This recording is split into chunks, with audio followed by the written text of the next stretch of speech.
Je vais passer la parole au président Joël Bourdillot qui va vous dire un petit mot. Bonjour à tous. Alors, j'ai deux nouvelles à vous annoncer non négligeables pour l'avancement de notre dossier amiante. Premièrement, il y a deux personnes qui ont gagné en faute inexcusable contre les fonderies du Poitou. Un qui était personnel des fonderies du Poitou et l'autre qui travaillait devant une entreprise de sous-traitance pour les fonderies du Poitou. En France, la faute inexcusable de l'employeur est une notion de droit de la sécurité sociale qui prévoit une forme de responsabilité de l'employeur dans la survenue d'un accident du travail ou d'une maladie professionnelle, vu comme résultant en partie d'une grave négligence de sa part. Deuxièmement, c'est le cabinet d'avocats qui nous l'a envoyé la semaine dernière. J'ai le plaisir de vous annoncer que l'audience relative à l'inscription des fonderies du Poitou aura lieu le 9 mai prochain au tribunal administratif de Poitiers. Le 9 mai prochain. Oui, nous sommes en colère envers la Direction Générale du Travail qui nous refuse le droit d'être reconnu en site amianté. Comme vous le savez, l'AFPA 86 a constitué un dossier dans le but de faire ajouter l'entreprise des fonderies du Poitou sur la liste ministérielle des sites amiantés. Le montage du dossier a été supervisé par l'inspection du travail. Après plusieurs réunions, cette dernière nous a calculé un taux d'exposition au calorifugage amiante de plus de 40%. Donc l'objectif nécessaire de 20% était largement atteint. Nous décidions donc de soumettre notre dossier à la DGT, Direction Générale du Travail. De ce dossier a découlé un projet d'arrêté rédigé le 6 avril 2016, visé par le Conseil de la Caisse nationale d'assurance maladie des travailleurs salariés. Le 13 avril 2016, en vue d'être soumis à la Commission des accidents du travail et des maladies professionnelles. Cette dernière s'est déroulée le 11 mai 2016. Nous étions inscrits sur le projet d'arrêté ministériel. Il nous restait les 3 signatures des ministres de l'économie, santé et du travail. Nous étions confiants de l'issue de notre inscription. Tous les éléments étaient favorables pour notre inscription. C'était mal connaître nos directions, qui n'avaient aucun élément pour contredire nos dires. Leur seule défense, des pressions, du chantage. Nous avons l'habitude de ces directions qui fuient leurs responsabilités et qui font payer aux travailleurs leur magouille et pour toujours plus de profit. Les directions des fonderies ont invoqué à la DGT l'impact économique d'une éventuelle inscription et qu'une fermeture du site des fonderies pourra avoir sur la région.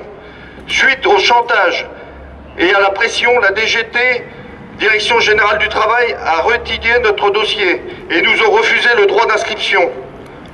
Puis des syndicats d'entreprise, la CFDT et la CGT à Fonderie du Poitou-Fonte et la CGT à Saint-Jean Industrie Poitou, avec le soutien d'élus politiques, Madame la députée Véronique Massonneau, ici présente, et Madame la députée Catherine Coutel, qui s'excuse de ne pas pouvoir venir. C'est de faire valoir nos droits en tant que salariés exposés à l'amiante, de faire reconnaître devant les tribunaux les opérations de calorifugage et d'isolation thermique avec de l'amiante pratiquées sur les 2 sites. Sachez qu'au mois de mars, une avancée a permis aux salariés de l'aluminium de se voir payer les examens médicaux par l'employeur, comme cela est déjà pratiqué côté fonte et comme le prévoit la loi. Personnellement, je suis aussi donc je suis dans le groupe pré-retraite amiante de l'Andeva et pour ma part, je travaillais dans une usine comme la vôtre qui a commencé la lutte contre l'empoisonnement à l'amiante en 1996 et qui a essayé, comme vous, d'être classé sur les listes amiantes, combat qui a duré quand même 10 ans, entre le moment où on a déposé notre dossier en février 2002 et le moment où on a été classé en décembre 2011. Au nom de l'Andeva, donc, je voudrais affirmer la solidarité de l'Andeva avec toutes les injustices que subissent les travailleurs des fonderies du Poitou. Donc personnellement, j'ai accompagné et soutenu les camarades la délégation qui avait été reçue à la Direction Générale du Travail en septembre 2016. Et je partage évidemment votre souffrance d'être rejeté comme ça, au fil du temps, le temps qui passe, parce que nous aussi on est passé par là, avec notre dossier qui a été perdu par la Direction du Travail, ensuite a été rejeté 2 fois, et finalement on a fini par gagner au tribunal administratif, et j'espère que au mois de mai, vous allez gagner au tribunal administratif. Bonjour à toutes et à tous. Il y a un an, presque jour pour jour, vos patrons sont venus à ma permanence me parler du problème de l'amiante dans leurs entreprises. Ils m'opposaient déjà à l'époque à la pérennité économique de leur entreprise, à votre santé. Ça m'a, j'avoue, choquée parce que je suis commissaire aux affaires sociales et nous travaillons évidemment chaque année sur le projet de loi de finances de la sécurité sociale.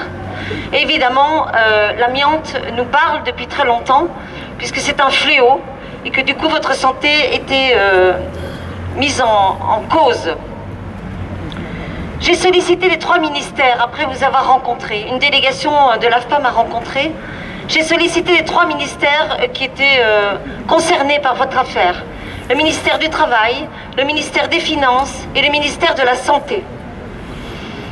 J'ai attendu longtemps leur réponse. Et j'ai appris ensuite qu'il y avait eu des pressions politiques locales au niveau des départements, enfin pas des élus départementaux, mais en tout cas des pressions politiques pour que vous ne soyez pas classé, que l'entreprise ne soit pas classée amiante. Et j'ai compris à ce moment-là qu'il était important que vous alliez évidemment, mais vous l'aviez déjà fait, jusqu'au tribunal administratif pour faire reconnaître vos droits, le droit à votre santé.